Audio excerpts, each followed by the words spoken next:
আর এই কুরবানির গোশত বর্তমান নিয়ম হলো অধ্যাপনিক যদি না থাকে সেই মাদ্রাসা যাওয়া যাবে না। মাদ্রাসার কোনো বিল্ডিং এবং ওইখানে যাই নামাজ দিলেও নামাজ পড়তে অনেকদিনই কষ্ট করার পরে 6,00,000 টাকা যেন একটা হয়েছে, এটা অনুমোদন হয়েছে, টেন্ডারও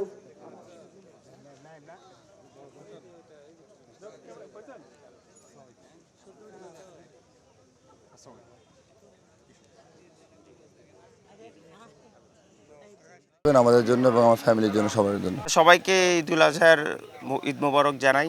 সবাই যার যার সামর্থ্য অনুযায়ী কোরবানি দিবেন এবং পাড়া প্রতিবেশী গরিব মিসকিন যা আছে সবাইকে সাথে করে নিয়ে সবাই সেটা শেয়ার করবেন। আর আশা করি দেশবাসীর জন্য এতটুকুই দোয়া চাইব। সামনে আমাদের বাংলাদেশ টিমের অনেক খেলা আছে এবং ইনশাল্লাহ আশা করছি আমরা চেষ্টা করে যাচ্ছি ভালো কিছু করার। হ্যাঁ, হয়তোবা একটু অতীতে একটু আমাদের এখন রিসেন্টলি একটু পারফরমেন্স খারাপ হচ্ছে, বাট ইনশাল্লাহ আমি আশাবাদী যে শ্রীলঙ্কা সিরিজ থেকে বাংলাদেশ টিম আগের মতো ইনশাল্লাহ ফর্মে আবার ফিরে আসবে। সবাইকে দোয়া রাখি।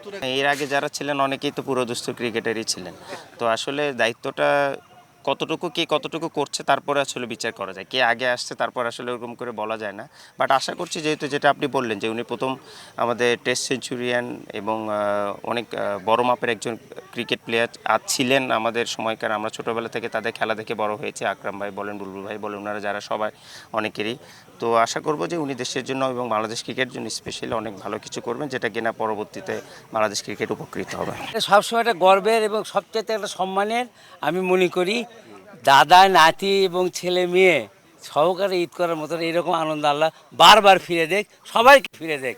ঈদুল আজহার শুভেচ্ছা।